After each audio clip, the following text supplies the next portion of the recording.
Crescent Lake is a serene spot where my family has a cabin.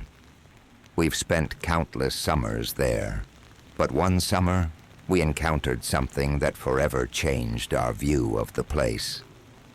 It was late August, and we were around the campfire when my father recounted the legend of the White Lady of Crescent Lake.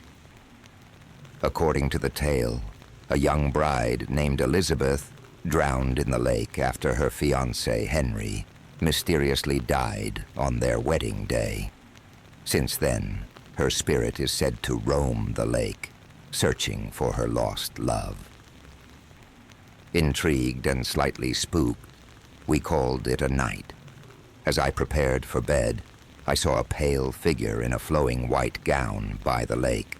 I rushed outside, and the figure turned towards me before fading into the mist. I shared my experience with my family, and my father suggested we leave an offering to appease her spirit.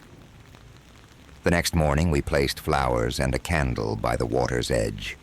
A gentle breeze rustled through the trees, and the lake shimmered as if acknowledging our gesture.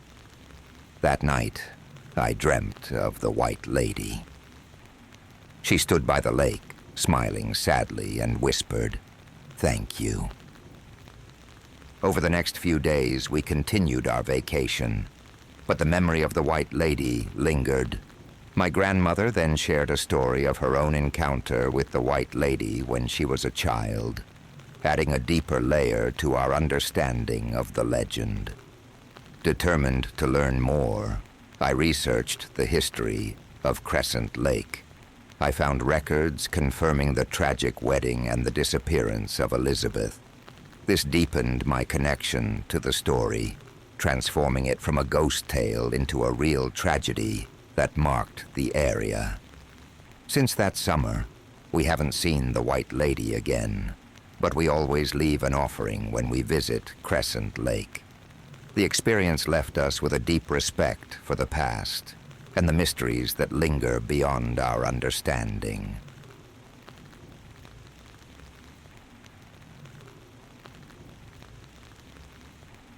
Three years ago, my husband and I moved into Pinecrest House, a beautiful old manor on the outskirts of town.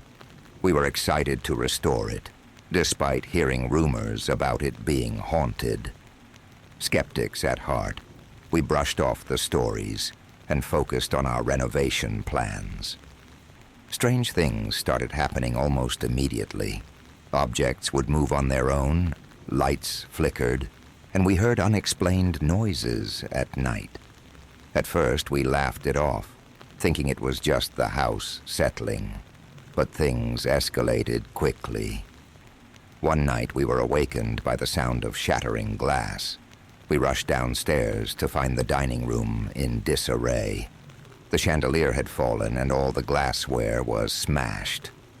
We couldn't explain how it happened, as the room was locked and no one else was in the house. I decided to do some research on Pinecrest House's history.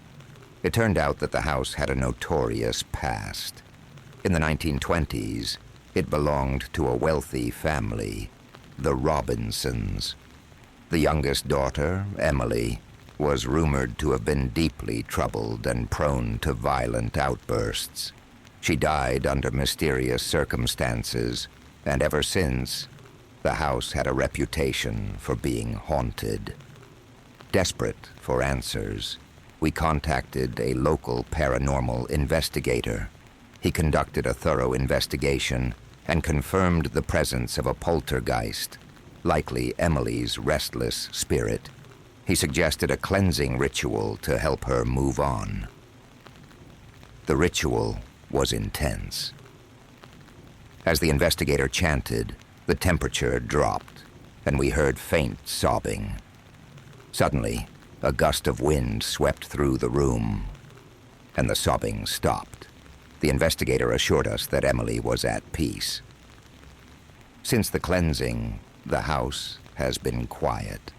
The poltergeist activity ceased, and we were finally able to enjoy our home.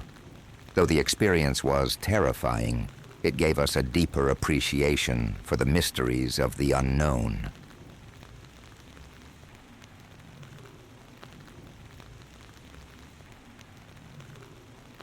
I used to drive Route 23 every day to get to work.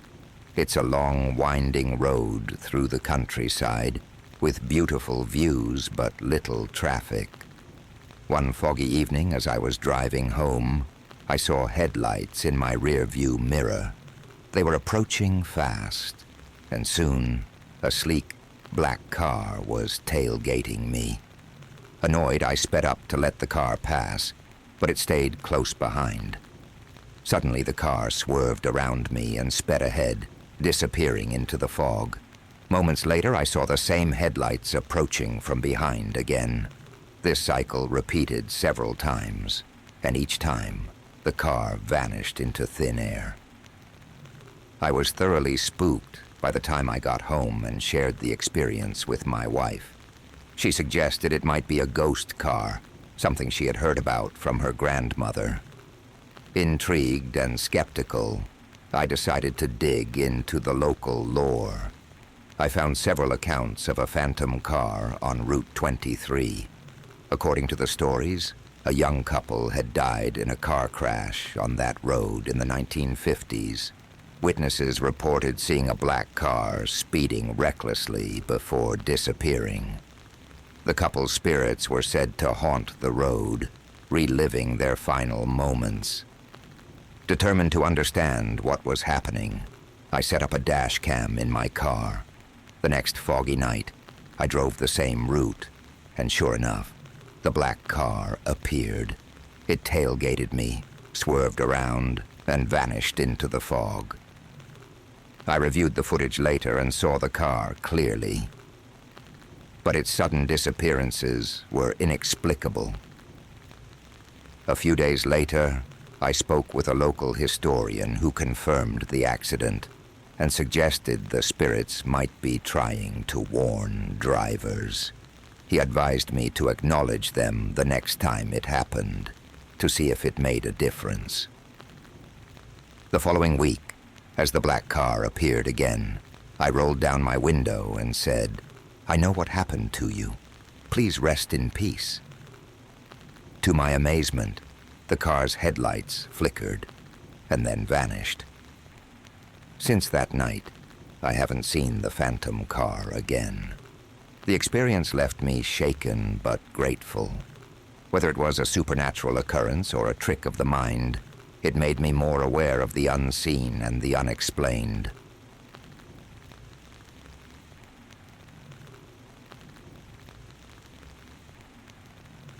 I've never believed in ghosts or anything supernatural.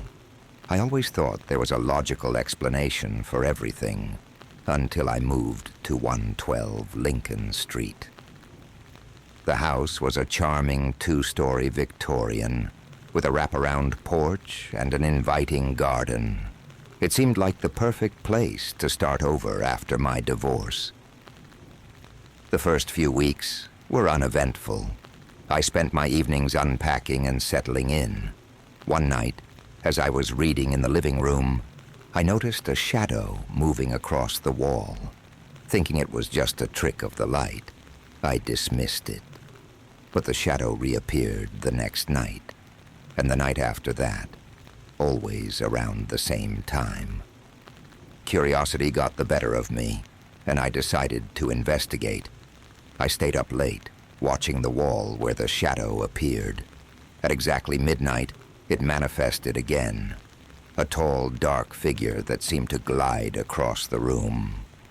My heart raced, but I tried to stay calm, convincing myself it was just my imagination. I mentioned the shadow to my neighbor, Mrs. Collins, an elderly woman who had lived on Lincoln Street her entire life. Her face grew serious when I described the figure. "You're not the first to see him," she said.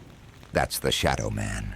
He appears to those who are troubled, like a warning." According to Mrs. Collins, the house had a dark history. In the early 1900s, it was owned by a man named William Henderson.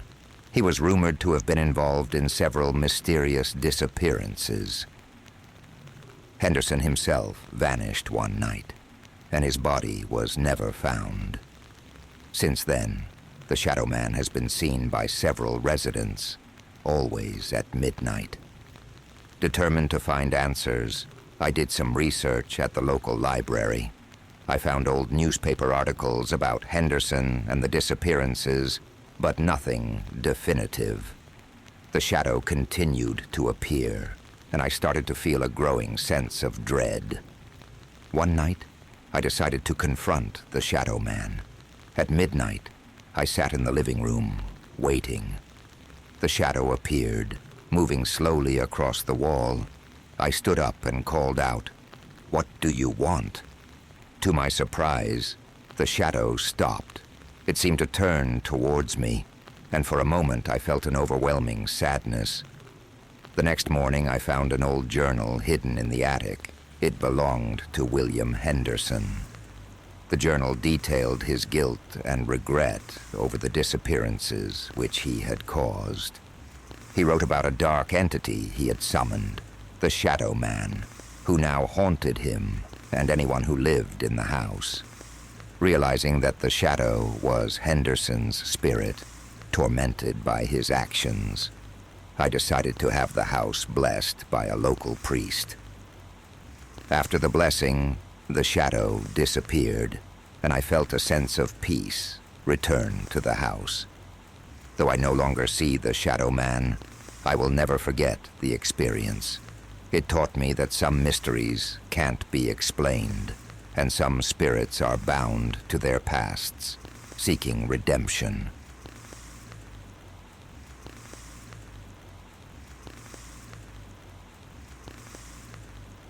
I've always been a skeptic when it comes to the supernatural. Ghost stories were just that to me. Stories. But an experience I had 5 years ago changed my perspective forever. This is the first time I'm sharing it in detail, hoping to find some semblance of closure, and maybe, just maybe, someone who can explain what happened. It was a chilly autumn evening when my family decided to move into an old parsonage in the countryside. The house was a beautiful Victorian structure, built in the late 1800s, with intricate woodwork and a sense of grandeur long forgotten. Despite its charm, it had stood empty for over a decade, the locals whispering about its haunted history. We dismissed these stories as mere folklore, excited to restore the house to its former glory. The first few nights were uneventful. We busied ourselves with unpacking and planning renovations. However, on the fourth night, things took a strange turn. I was in the study, sorting through old books left by the previous owners, when I heard faint whispers. Assuming it was my mind playing tricks, I ignored it. But the whispers grew louder, almost insistent. Curiosity piqued. I followed the sound to the attic, a place I had yet to explore. As I ascended the creaky stairs, the air grew colder. I found the source of the whispers, an old dust-covered mirror. As I approached, a chill ran down my spine. The reflection showed the room as it was, but with one eerie addition: a woman in a Victorian dress standing behind me. I spun around, heart pounding, but no one was there. When I looked back at the mirror, she was gone. Shaken, I rushed downstairs, convincing myself it was just my imagination. That night, I had a restless sleep, plagued by dreams of the woman in the mirror. The next day, I decided to do some research on the house. According to local legend, the parsonage had once been home to a reverend and his wife, Eliza. She was said to be kind and beautiful, but met a tragic end. In the late 19th century, Eliza fell ill and died suddenly. Distraught, the reverend allegedly dabbled in dark arts to try and bring her back. But instead he invited something sinister into the home. Determined to uncover the truth, I contacted a local historian who provided more details. It was rumored that Eliza's spirit was trapped in the house, unable to move on due to the Reverend's desperate attempts to revive her. Her presence was said to be most potent in the attic, where she spent her final days. That evening, armed with this knowledge, I decided to confront the entity. I went back to the attic with a recorder and started asking questions. "Eliza, if you're here, please show yourself." At first, there was nothing but silence. Then the temperature dropped sharply, and the whispers returned, this time more distinct. Listening back to the recording later, I heard a voice faintly saying, "Help me." The realization that Eliza's spirit was indeed trapped and suffering filled me with both fear and sadness. Determined to help, I sought advice from a medium. The medium performed a cleansing ritual, attempting to release Eliza's spirit. During the process, the air grew heavy, and we heard soft sobbing. Suddenly, a cold breeze swept through the room, and the sobbing ceased. The medium assured me that Eliza was at peace. Since that night, the house has been quiet. The oppressive atmosphere lifted, and a sense of calm settled in.